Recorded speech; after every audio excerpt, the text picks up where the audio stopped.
it's Jackie, and as you can tell by the title, today I'm going to talk to you guys about how I got started working with Benefit Cosmetics, and I'm going to give you guys some tips and tricks on how to get started working in the cosmetic industry for those of you who are interested. So let's get started. Before we get started, I do want to point out that I am not a licensed makeup artist. I do not have a license in cosmetology or anything like that. I never went to beauty school. I am self-taught, and to work in cosmetics, especially in a department store, you don't need to have a license. I mean, it is a plus, but it's not that big of a deal. You can work in cosmetics without a license. So this has been a highly requested video because I'm always getting questions on how to get started and if I have any advice and this and that, because a lot of you guys, a lot of my viewers are interested in working in cosmetics, which I think is amazing. Cosmetics is a lot of fun, and obviously you like makeup and cosmetics and beauty things if you're watching my videos. So yeah, that's what this video is going to be about. I don't have a ton of experience, but I do have enough to share with you guys and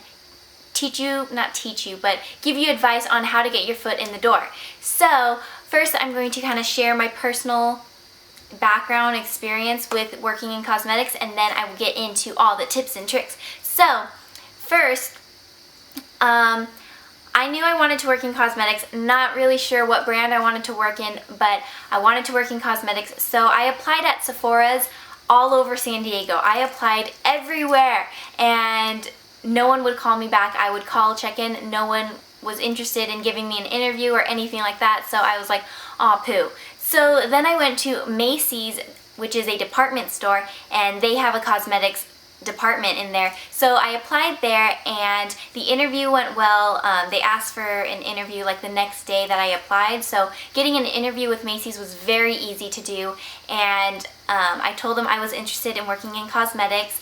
I didn't have a whole lot of experience working in cosmetics, but I do have experience working in retail because I worked at Hollister for I don't know how many years, 2 years. So I had retail experience, and that's what kind of like, we can use this girl, because retail is very big in department stores, having that retail sales experience. So anywho, she was trying to, because I didn't have, experience in cosmetics, the lady interviewing me, which was going to be my future manager, she was trying to get me to go to a different department. Like, if there's nothing available in cosmetics, would you go here? And I was like, no, I am dead set working in cosmetics. That's all I want to do. I want to work with makeup, and I want to work with color too. So I told her what I wanted to do. They hired me as an on-call, and this is what an on-call is. I don't know if it's the same at every department store, but at Macys specifically, on-calls are pretty much, okay, here's a better way of explaining it. You have your full-time workers who get the most hours, you have your part-time workers who get like half the hours of full-time, and then you have your on-calls who pretty much get the leftover hours, whatever's left over. And as an on-call, you are not scheduled to work. You actually have to go and pick out hours, see if there's any available, and try to get them. So yeah, that's that. You don't get hours. You have to actually go seek the hours and get them online and all that stuff. So I was hired as an on-call, and she threw me in, that sounded mean, but she put me in to fragrances. So I was working in fragrances for a little bit, and I was like, this stinks. And not to mention, fragrances in the specific Macys I was working in is so competitive. I mean, working in a department store where you get commission, whatever you sell, you get commission off of that sale. It's very competitive, and the fragrance section that I was working in was extremely competitive, and I was just like, no, I do not want this. So as an on-call, I was working at different counters. I worked at Benefit a lot. I worked at Clarins. I worked at Dior. I worked at, where else? Origins, Chanel. I don't know. But anyways, I worked all over in different counters. And so it was nice for me to kind of get a feel of all the different brands and makeup and everything like that. So after a while, I knew I wanted to work with Benefit so badly, because Benefit was just, it's where I fit in most, because it was colorful, it was fun, it was like very youthful and exciting, and I was like, I need to be there. So I told my manager I wanted to work with Benefit, and even the business manager at Benefit, she works for Benefit as, a whole. She doesn't work for Macys under that counter. She just kind of visits from time to time, and she met me and she really wanted me to work for Benefit, that counter as well. So I went over to my manager and I was like, please, can I work for Benefit? Please, please, please, I really want to work for Benefit. And she said, I'm not ready to work for Benefit. And I don't even know what that means, but she's like, oh, sweetie, you're not ready for Benefit. And I was like, okay, what am I ready for then? So she hired me in Origins as a permanent, so I became a part-time. So I moved up from on-call and I went to a part-time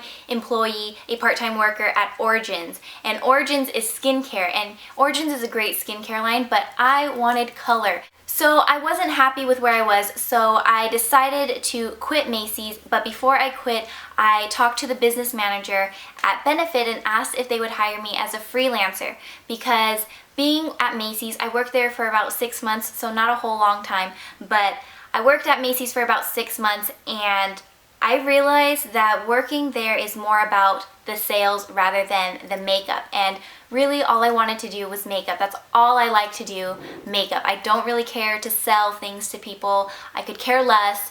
I just want to make people's faces over. So before I quit, I talked to the business manager at Benefit and asked if they would hire me as a freelancer. And what a freelancer is, they get like almost 0 hours, but when they do work, it's for events, and all they do is makeup. They try to push sales, but they don't physically have to worry about that, like do the sales and all that stuff. So they are just there to do makeup on clients, and that's all I wanted to do. And the hours weren't consistent, or the hours aren't really there as a freelancer, which was fine with me because that just gave me more time with my YouTube videos. So I'm still a freelancer with Benefit, and every now and then they will give me a call, hey Jackie, we have an event here at this location on this day, are you available to work? And I'm like, heck yes I am. So, and that's pretty much my life as a Benefit freelance makeup artist. So that's my story. That is pretty much it. Not super exciting, but that's pretty much my story in cosmetics. Very short. I've been working with Benefit for about 9 months as a freelancer, and I've probably had about less than 20 events that I've done. So 9 months, less than 20 events. That kind of gives you an idea how many hours you're getting as a freelancer. It's not a whole lot. So but I want to give you guys advice on how to get started if you want to work in the department stores at a makeup counter, because those are a lot of fun. So my first tip is go to a department store. That is a very, very easy way to get your foot in the door. Working at Sephora or MAC or like stores like that, it's a lot harder to get an interview. It's a lot more complicated, so I've heard. I don't have experience in that, but I have applied, and it is very hard to get an interview and try to get in there and try to get them interested in you. So if you can do it, I mean, do it, but I'm just telling you from my personal experience, it's kind of hard. Getting an interview in a department store is so much easier. My second tip is be confident in your makeup skills, because you want to work in cosmetics, but they're not going to teach you this is how you apply eyeshadow, this is how you apply mascara to people. You have to already know how to do that, because when they hire you, they want you to sell products. They don't really care if you're good at makeup or if you're bad at makeup. So that is my second tip. Be confident in your makeup skills. Practice on, you know, your sister, brother. Yes, I said brother. Practice on your friends, your girlfriends, your mom, aunt. Just practice, practice, practice. Also, I know at MAC, with the interview process, you do makeup on a client, and that's because at MAC, I feel, I mean, I don't know this 100%, but I feel like they're more of the art and they're more of the makeup. At Macys, I didn't have to do that because they're more about the sales. They don't really care about the makeup.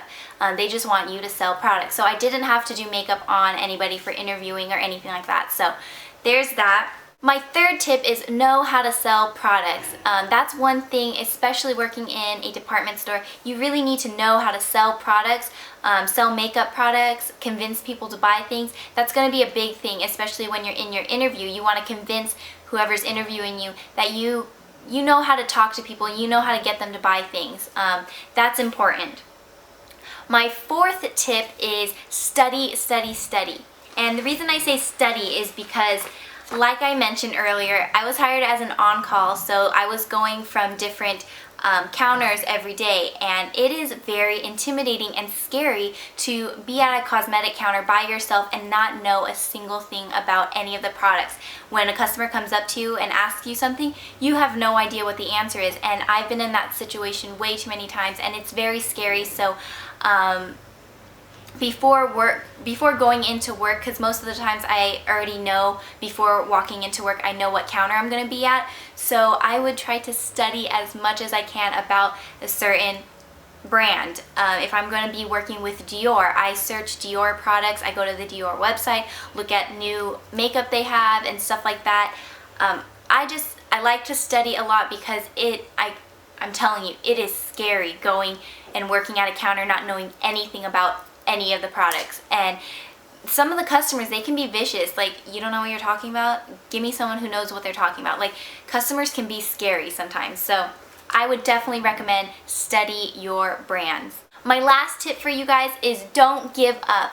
I know that I got discouraged when I wasn't getting any calls back from Sephora, but it did not stop me. I just decided to take a new route, and I went to Macys. So don't give up, apply everywhere, keep bugging people, really show that you're interested, and that is pretty much all I have. I know a lot of this video was all about sales and retail, but that's really what it is. When you're working in cosmetics, it's just another form of retail, and that's kind of what I didn't like, so that's why I decided to go with working as a freelancer. And for those of you who are interested in working as a freelancer, again, the hours aren't consistent and the hours are hardly there, but if you are interested in something like that, it's not exactly something you can apply for. Working as a freelancer, you kind of have to be referred to or know, people that work there and all that stuff.